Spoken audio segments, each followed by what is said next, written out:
क्या नाम है आपका? स्पर्श। स्पर्श ने पूछा कि जो हम खाना खा रहे हैं उससे मन की संतुष्टि का क्या लिंक है? आप क्या वो मन की संतुष्टि के लिए ही होता है? खाना तो आपको सिंपली एक फिजिकल चीज है ना खाना, it is something you can touch, you can see, you can smell, तो ये एक फिजिकल चीज हो गई और आप भी कहीं ना कहीं एक फिजिकल स्ट्रक्चर ही हो, तो आपके फिजिकल स्ट्रक्चर को कंप्लीट करने के लिए दूसरे फिजिकल स्ट्रक्चर की जरूरत होती है। मतलब मैं अगर अभी खाली पेट है मेरा, तो ये फिजिकल खाली पेट है, मैं खाली नहीं हूं, मेरा पेट खाली है। इसीलिए जो खाना होता है वो मैं खाना अपने पेट को भरने के लिए देता हूं, खुद को भरने के लिए नहीं। मैं क्या मेरा पेट ही हूं? कौन कौन मानता है कि वो उसका पेट है? ये नहीं मानता ना कोई।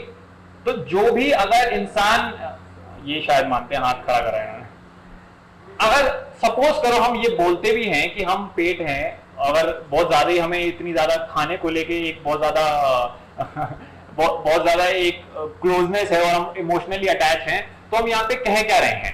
खाने का मेन फंक्शन तो आपकी लाइफ चलाना है ना। लेकिन अगर हम बोलते हैं कि the biggest pleasure in life is a tasty food, तो हम एसेंशियली ये कह रहे हैं कि हम जीने के लिए नहीं खा रहे हैं, हम खाने के लिए जी रहे हैं। कि मैं तो टेस्टी फूड, मैं समोसे के लिए जी रहा हूं, मैं एक्चुअली पेस्ट्री के लिए जी रहा हूं, मेरी लाइफ का कोई मतलब नहीं है। मुझे बिरयानी मिल जाए और कोक मिल जाए तो ये है मेरी लाइफ। अब तो ये जब मैं क्लेम करता हूं कि मेरी लाइफ में मुझे मजा तब आता है जब मुझे बहुत टेस्टी खाना खाने को मिलता है, मैं इनडायरेक्टली ये क्लेम कर रहा हूं कि मैं हूं ही नहीं, मैं मेरा पेट हूं।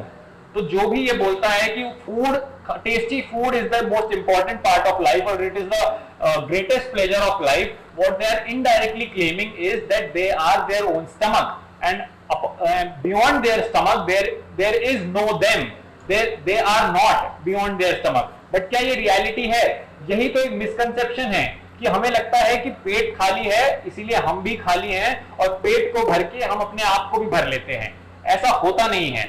हम खाली नहीं है, हमारा पेट खाली है। खाना बस पेट ही भर सकता है, आपको नहीं, आपका मन, आपके मन को नहीं।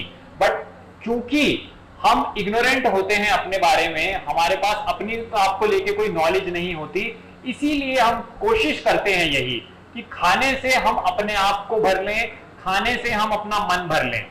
हम अपनी खाली कबर्ड को अपना खाली मन समझते हैं और उस खाली कबर्ड को भर के हमें लगता है हम अपने मन को भरेंगे। ऐसा नहीं होता। कबर्ड खाली है, ठीक है, आपके पास कपड़े हैं पहनने के लिए, आप पहन लोगे, लेकिन उससे आपका कुछ नहीं होगा, उससे आपका रिलेशनशिप थोड़ा कम है।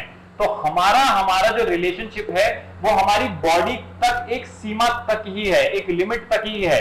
उसकी बस एक लिमिट तक ही कुछ रिक्वायरमेंट्स हैं और उसके बाद जो हमें रिक्वायरमेंट्स उस बॉडी की फील होती हैं वो एक्चुअली हमारी साइकोलॉजिकल रिक्वायरमेंट्स हैं। और ये साइकोलॉजिकल रिक्वायरमेंट्स हम कोशिश करते हैं बॉडीली प्लेजर से भरने की। ये साइकोलॉजिकल रिक्वायरमेंट अंडरस्टैंडिंग से आती है। हमारी जब इंटेलिजेंस अवेकन होगी तब जाकर हम साइकोलॉजिकल रिक्वायरमेंट को अपनी एड्रेस कर पाएंगे, नहीं तो नहीं हो पाएगा। अगर तो, और हर इंसान आपको यही करते हुए क्यों मिलता है? क्यों?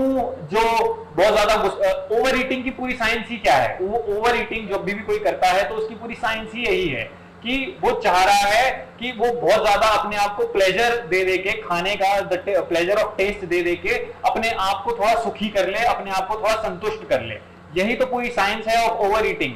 हमें जब भी हम अपने आप को और एंटरटेन करने लग जाते हैं कि हम बोर हो रहे हैं और हम अपने आप को एंटरटेन कर लें, ये समझने की बजाय कि मैं बोर ही क्यों हो रहा हूं और ये बोर्डम कहां से आता है, और अपने अंदर झांकने की बजाय कि क्यों मैं कॉन्स्टेंटली बोर्डम फील करता हूं, हम एंटरटेनमेंट के पास बढ़ जाते हैं। जिसका मतलब होता है हमें एक मेंटल स्टिमुलेशन चाहिए होती है। तो हमारी वो बोर्डम, वो मेंटल स्टिमुलेशन एड्रेस नहीं कर सकता जब तक हम अपनी बोर्डम के बारे में ही नहीं कोई फैक्ट समझेंगे कि कैसे हम कॉन्स्टेंटली बोर ही होते हैं और कैसे हमारी लाइफ की रियलिटी क्या है। और ये सोच के हमें बुरा नहीं फील करना है, क्योंकि हम क्विकली जज करने लग जाएंगे अपने आप को कि अरे यार मैं तो पूरा ही बोर होता हूं, मतलब I am really a boring person. No, it is simply a fact, and when you see that fact you are not in the control of that fact. Now that fact loses its grip from you, वो अब आपको control नहीं कर रहा होगा। तो ये close observation ही आपको बताएगी कि आपकी रियलिटी क्या है और क्या है जो आपको साइकोलॉजिकली सेटिस्फाई करेगा। बाहर की चीजें बस हमें एक पॉइंट तक फिजिकली ही सेटिस्फाई कर सकती हैं, बट हमें साइकोलॉजिकल सेटिस्फैक्शन अपनी इंटेलिजेंस से आएगी, अपनी अंडरस्टैंडिंग से आएगी, और वो अंडरस्टैंडिंग होती है understanding of the self, understanding your own behavior, your own patterns, understanding the way you really think, understanding your own inattention. आपकी ये एंजाइटी, ये जो पैर हिल रहा है पूरे टाइम, ये पैर क्यों हिल रहा है ये, और सब कोई ना कोई ऐसा बॉडी पार्ट कॉन्स्टेंटली हिलाते ही रहते हैं, ये क्यों हम एंक्शियस हैं, इसको बस सिंपली ऑब्जर्व करना ही ये हमें दिखाएगा कि कैसे ये पैर का हिलाना भी कहीं ना कहीं एक फिजिकल सेटिस्फैक्शन ही है, जिससे हम साइकोलॉजिकली अपने आप को सेटिस्फाई करना चाहते हैं कि इसमें मजा आ रहा है, तभी तो हम ये कर रहे हैं ना कि कॉन्स्टेंटली पैर हिल रहा है। ये भी एक तरीका है अपने आप को साइकोलॉजिकली सेटिस्फाई करने का। हमारे पास बहुत सारे तरीके हैं अपने आप को साइकोलॉजिकली सेटिस्फाई करने के लिए, लेकिन वो कोई भी तरीके वाकई में करते नहीं है हमें सेटिस्फाई। हमें जब तक हमारी अंडरस्टैंडिंग नहीं डेवलप होगी, जो होगी सेल्फ ऑब्जर्वेशन से, जब तक वो इंटेलिजेंस नहीं आएगी, तब तक किसी भी तरीके की जो हम बाहर की सेटिस्फैक्शन यूज कर रहे हैं वो हमारी साइकोलॉजिकल सेटिस्फैक्शन को एड्रेस नहीं कर सकती।